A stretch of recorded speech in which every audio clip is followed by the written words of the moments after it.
আবার এখন তো কড়া হুঁশিয়ারি দিয়েছে। কয়েকজন দেখলাম যে এমন বক্তব্য দিচ্ছে মিজানুর রহমান আজারীকে দেশ থেকে বিতাড়িত করবে। মিজানুর রহমান আজারীকে দেশ থেকে বিতাড়িত করার লক্ষ্যে তারা বক্তব্য দিচ্ছে, কত অশালীন কথাবার্তা বলতেছে। অবশ্য মিজানুর রহমান আজারী সিলেটের মাহফিলে তিনি এই কথার জবাব দিয়েছেন যে, প্রিয় ভাইরা, আমি তো কোনো দলের নাম উদ্দেশ্য করে বলিনি, কারণ বাংলাদেশে 48টা নিবন্ধিত দল আছে। 48টা দল, কোন দলকে উদ্দেশ্য করে আমি বলিনি যে এক দল খেয়ে গেছে আরেক দল খাওয়ার জন্য পাগল হয়ে গেছে। ওই দলের নাম তো আপনারা বলিনি, তা আপনারা কেন আপনারা নিজেদের গায়ে টেনে নেন? তা আশেপাশে যদি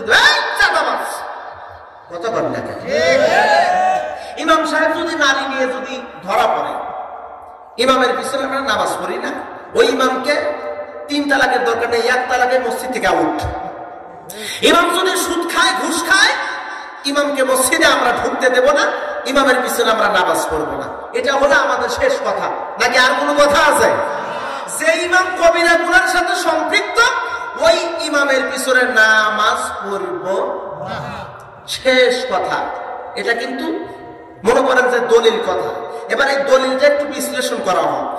প্রিয় বন্ধুরা, আল্লাহ পাক বলছেন একদল নামাজি জাহান্নামী। একথা আমার নয়, আপনারা প্রতিদিন নামাজে তেলাওয়াত করেন, প্রায় তেলাওয়াত করেন সূরা মাউন, ফাওয়াইলুল লিল মুসাল্লিন আল্লাযীনা হুম আন সালাতিহিম সাহুন। একদল নামাজি জাহান্নামী, যারা নামাজ সম্পর্কে উদাসীন, অর্থাৎ নামাজ পড়ছে, নামাজের পড়ার পরে আর নাই, চিন্তা নাই, নামাজের কোনো জ্ঞান জ্ঞান নাই।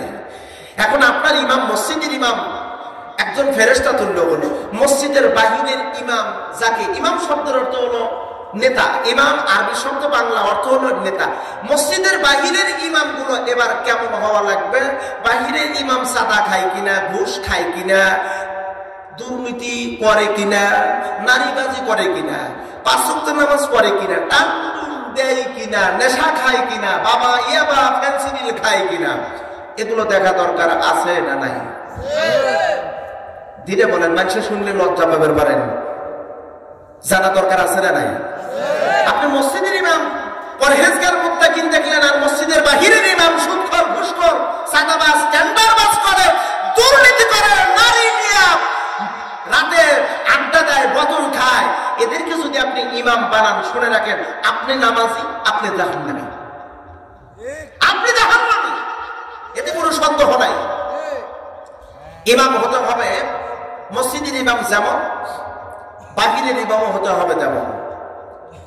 এখন আপনি কে কোন দল করেন না করেন, নট ইন্ডিকেট পলিটিক্যাল পার্টি, আমি কোনো দলকে উদ্দেশ্য করে বলতেছি না, সে যে দলেরই হোক, যে দলেরই আপনি নেতা আপনি গ্রহণ করেন, ওই দলের নেতা যদি এই চাঁদাবাজ, লুটতরাজ এগুলো যদি হয়, তাহলে আপনার আমল বরবাদ। দুঃখজনক হলেও সত্য, ডক্টর মিজানুর রহমান আজারীর নাম শুনছেন আপনারা, তাই না? এনার আলোচনা কে না শুনে নাই? সবাই শুনেছে। বাংলাদেশের যুবকদের আইডলই বলা চলে। যেখানে তাফসীর মাহফিল হচ্ছে, সেখানে লক্ষ লক্ষ মানুষের সমাগম হচ্ছে। যশোরের এক মাহফিলে তিনি একটা কথা বলেছিলেন, তবে কারণ কোনো দলের নাম বলেন নাই। আমরা আলোচনাটা আমি শুনেছি, সেদিন আমার মাহফিল ছিল, আমার সিরাজগঞ্জের মধ্যে মাহফিল ছিল। মাহফিল শেষ করে আমি বাসায় আসলাম, আসার পরে দেখলাম ইউটিউবে অলরেডি ওনার আলোচনা দিয়ে দিয়েছি। আমি পরিপূর্ণ আলোচনা ঘুম আসার আগ মুহূর্ত পর্যন্ত আমি শুনলাম। অনেক চমৎকার আলোচনা করলেন। মানব সম্পদ উন্নতি করার লক্ষ্যে, মানব সম্পদ যদি উন্নত হয়, দেশ উন্নত হবে।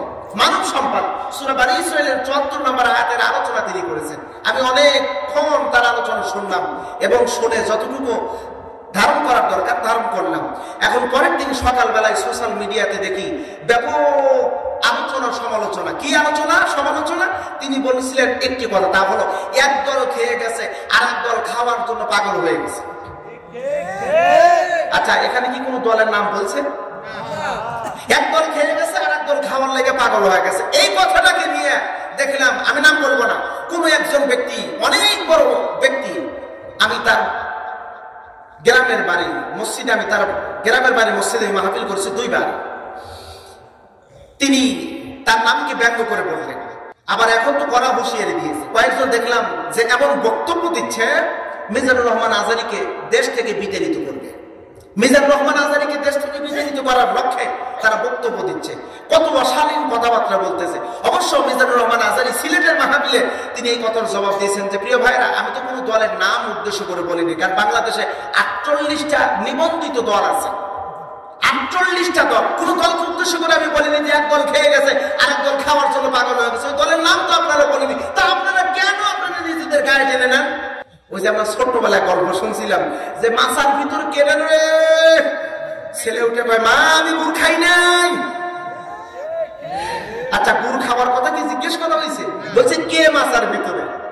আসলে ওরা যে খাচ্ছে তার প্রমাণ অহরহ আমরা পাচ্ছি। নাম আমি বলবো না, আমার এলাকাতেও চাঁদাবাজি হচ্ছে, আমার এলাকাতেও চাঁদাবাজি হচ্ছে। আমি প্রতিনিয়ত আমি ফেসবুকে স্ট্যাটাস দিচ্ছি, এটা দেওয়ার কারণে আমাকে হুমকি দিছে, তোমার কিন্তু লাশ ফালায় দেবো। আমি বললাম যে মরার জন্য প্রস্তুত আছি, ভয় করি না, সত্য বলার জন্য যদি মৃত্যু হয় এটা তো আমার জন্য ভালো মৃত্যু। চাঁদাবাজি, টেন্ডারবাজি, চুরি, বাটপারি, ডাকাতি, আহা। তবে একটা কথা শুনে রাখো, স্বৈরচারী ফেসিবাদী যে রাস্তায় চলে গেছে, চাঁদাবাজি, টেন্ডারবাজি, দুর্নীতিবাজ করলে ওই রাস্তায় যাবা, এতে কোনো সন্দেহ নাই। সে যাই হোক না কেন, বাংলার মানুষ প্রতিবাদ করা শিখেছে, অন্যায়ের প্রতিবাদ করা শিখেছে। এতদিন আমাদের বাকরুদ্ধ করে দেওয়া ছিল, আমরা কথা বলতে পারিনি, আমরা এখন কথা বলা শিখেছি। আমাদের হাত বাঁধা ছিল, এখন আমাদের হাত খোলাসা, আমরা লাঠি ধরতে শিখেছি, আমরা অন্যায়ের প্রতিবাদ করা শিখেছি। গোটা বাংলাদেশের তৌহিদি জনতা এ মর্মে সিদ্ধান্ত নিয়েছে, অন্যায়কারীকে বাংলার জমিনে আশ্রয় প্রশ্রয় দেওয়া হবে না।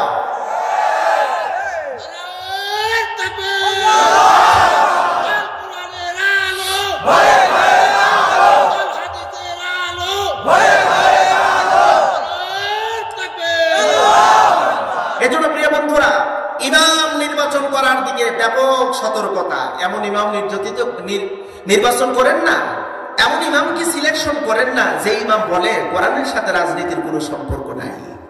এমন ইমাম নির্বাচন করা যাবে না যে ইমাম বলে কোরআনের সাথে রাজনীতির সম্পর্ক নাই। বুঝতে হবে ওই ইমামের ভিতরে কিছু ভেজাল আছে।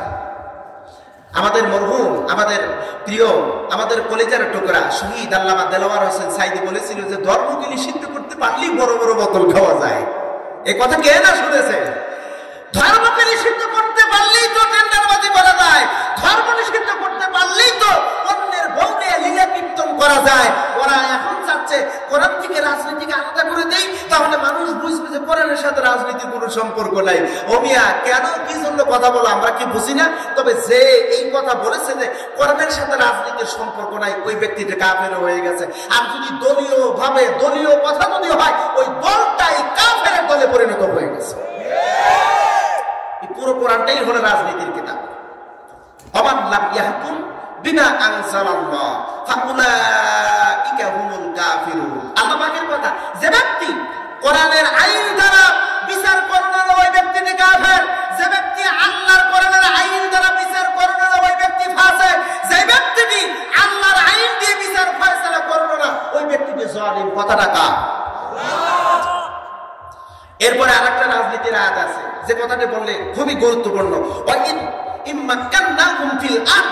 আমার কোন বান্দা যখন জমিনের নেতৃত্ব পাবে, পাওয়ার পাবে, ক্ষমতা পাবে, রাষ্ট্রীয় দায়িত্ব পাবে, প্রধানমন্ত্রী হবে, রাষ্ট্রপতি হবে, যদি খলিফা হয়, তার প্রথম কাজ হলো আকামুস সালাত, তার প্রথম কাজ হলো নামাজ প্রতিষ্ঠিত করা। এই কথাটা তো তাকেই বলা হয়েছে যে রাষ্ট্রের দায়িত্ব পাবে। কোরআনের কথা। তাহলে কোরআনের সাথে রাজনীতির সম্পর্ক গভীর সম্পর্ক, গভীর সম্পর্ক। ওরা চাচ্ছে কি চাচ্ছে? ওরা চাচ্ছে যে আমরা একটু কায়দা কৌশল করে জাতিকে একটু বিভ্রান্তি করে দিই। কেন বিভ্রান্তি করব? কারণ গোটা বাংলাদেশের তৌহিদি জনতা সচেতন হয়ে গেছে, ইসলাম ছাড়া এই দেশে শান্তি আসা সম্ভব না, ইসলাম ছাড়া এই দেশে চুরি বন্ধ হওয়া সম্ভব না, ইসলাম ছাড়া এই দেশে চাঁদাবাজি বন্ধ হওয়া সম্ভব না, ইসলাম ছাড়া নারীরা পর্দায় থাকা সম্ভব না। কথা বলেন ঠিক কিনা? আচ্ছা, এই কথাই একদল খেয়ে গেছে, আরেক দল খাওয়ার জন্য পাগল হয়ে গেছে। ইসলাম ছাড়া এই দেশে শান্তি বিরাজ আর হবে না, যার কারণে তৌহিদি জনতা বুঝে গেছে আগামীর যদি নির্বাচন আসে আমরা ইসলামকে প্রতিষ্ঠিত করব। এটা গোটা বাংলাদেশের সমস্ত তৌহিদি জনতা এ মর্মে সিদ্ধান্ত গ্রহণ করেছে। আলহামদুলিল্লাহ, আল্লাহ পাকের অশেষ রহমতে গোটা বাংলাদেশের প্রায় আমার অনেকগুলো বিভাগে এবছর আমার সফর করা হয়েছে। প্রত্যেকটা বিভাগে যে মাহফিলেই যাই, শত শত মানুষের উপস্থিতি, হাজার হাজার মানুষের উপস্থিতি, সবার একটা কথা, হুজুর আমরা সব দেখেছি, আমরা খালার দেখেছি, বাবার দেখেছি, আবার অনেকের তা দেখেছি, আর দেখবো না। এবার আমরা দেখতে চাই ইসলামের বাংলাদেশ, সে যে দলই হোক, সর্বনাই যদি বলে আমরা ইসলামী হুকুমত ইসলামে আমরা ক্ষমতায় বসাবো, কারণ ওরা চাচ্ছে ইসলাম প্রতিষ্ঠিত করব। যদি খেলাফত মজলিস যদি চায় যে আমরা ইসলাম প্রতিষ্ঠিত করব, তাহলে আমরা খেলাফত মজলিসকেই আমরা সংসদে নেব। যদি জামাত ইসলাম যদি বলে ইসলাম প্রতিষ্ঠিত করবো, আমরা তাকেই নিয়ে যাবো সংসদে। এক কথায় সে যাই হোক না কেন, ইসলামকে যারা প্রতিষ্ঠিত করবে তাদের পক্ষে আমরা আছি। আপনারা কি একমত আছেন? আল্লাহ কবুল করে, জোর করে একটু আমিন।